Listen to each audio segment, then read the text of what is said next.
Alright, this is Porch Temp, part 2.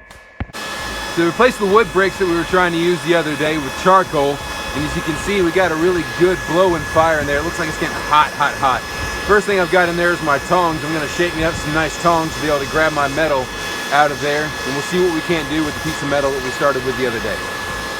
Alright, so it's insane how much better using the coal is.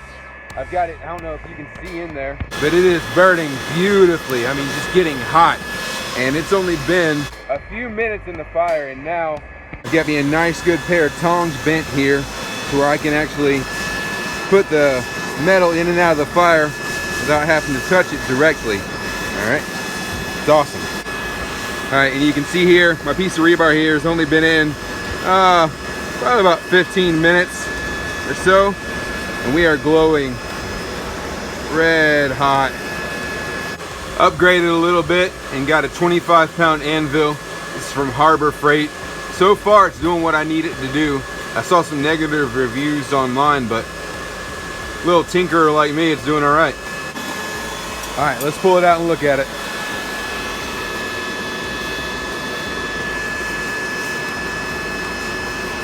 Woo, baby, yeah, look at that. Alright. Alright, so we gave it a few whacks on the anvil. I don't know if you can see here, but I've done more in 20 minutes than it took me the other day doing several hours. This coal is working really, really well.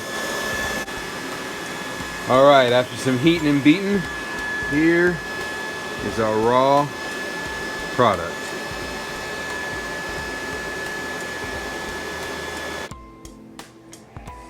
Several hours later.